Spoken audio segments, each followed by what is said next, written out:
Hello. In this video, I'm going to be introducing the material for Project 1, your assignment, and the steps and how you're going to do this, and then how you're going to submit. I have also posted on Schoology the rubric for this project so that you can make sure that you are following all the steps and you're doing everything that's expected of you to complete the project. You will have about a week to complete this project. In terms of materials, because this is a basic, fundamental, beginning project, I want you to use just regular graphite pencil. If you have drawing pencils, you're welcome to use them, but I don't want you to use anything other than graphite. So no charcoal for this project. We will be doing some charcoal eventually. I'm going to try and get some materials out in kits as well here in the next little while, but for now just use regular pencil if that's what you have. If you have any drawing pencils, you're welcome to use them, but you don't have to have those.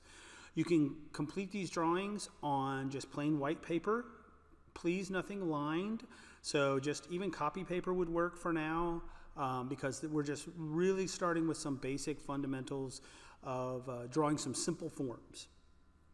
So for this project, you're going to do 5 small drawings. 4 of them will be individual forms, and I'm going to go over the steps for those. And then the 5th drawing will be a composition where you'll combine all 4 of the forms together. So you'll create like a small still life out of these simple geometric forms. So first we're going to talk about how to draw a rectangular solid. So this would be something like a cube or a solid form, a geometric form based on a rectangle. So step 1 is what's referred to as the leading edge. This is the edge of the box or cube that is closest to the viewer. Now, it's basically drawing a vertical line. The height of that line will also determine the other proportions. So you want to think about what's going to make those proportions look the most accurate. So this is just a simple vertical line. Then you add to that the angled lines and the other vertical line to create the leading face. This is the face of the solid. So solids have, especially geometric forms, have edges and faces. The edges are where the faces come together. So imagine like on a box or a die, the edges create the faces, and the form has many edges, but it only has, depending upon what kind of form it is, it only has a few faces. So the leading face is the face that's closest to the viewer. So you do that by creating 2 parallel lines that recede back in space in the same direction. They are not, the only important element here is that they cannot be completely horizontal, because if they're completely horizontal, then you won't see the top of your box. Next is the back face. So this is the face of the box that is, or rectangular solid, that is further from the viewer. Okay, and it usually goes at a more obtuse or steeper angle. You'll notice here, as we create this, that it's making the solid look like we're looking at it from above. If those lines went down below horizontal, then it would make the box appear as if we were looking at it from below. Okay. The final step here is to create the top. So you've already established the lines, the parallels. So basically, to draw the top, all you're adding is a parallel line that recedes back in space along the same, at the same angle as the top edges of the 2 faces. And where they intersect, it creates the top of your rectangular solid. So this is the simplest of the forms. Now you're going to follow these line steps, and then we're going to actually add shading and value to your solids to make them look even more solid.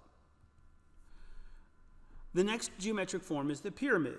So we make the base of a pyramid similar to the way that you make the top. The 2 lines would be parallel. The top of a rectangular solid, the 2 lines going in each direction would be parallel. Now, once we've established the base of the pyramid, then we draw guidelines that intersect or that connect the 4 corners diagonally across. That gives you the center of your base. And then you draw a straight vertical line up from the center. Now, once you've got that guideline, these are guidelines, these will be erased, okay? But once you have the guideline, then you have to determine the height of your pyramid. If you want that pyramid to be tall and slender, then it would be taller than the base is wide. If you want it to be more in proportion, then you could actually measure one of the lengths of the bases and use that as your height guideline. So once you've established your height, then you simply draw the leading face, the face closer to you, by connecting the dots. You establish the height, and you connect the dot from the top of the pyramid to the corner where the edges meet on the leading face and then the back face. You would erase your guidelines, and then you have established your pyramid, and you could add your shading. A cylinder. A cylinder is similar to the rectangular solid, except instead of being based upon a rectangle or a square, it's based upon an ellipse or a circle. Now, the cylinder projects the circle through space in a straight line.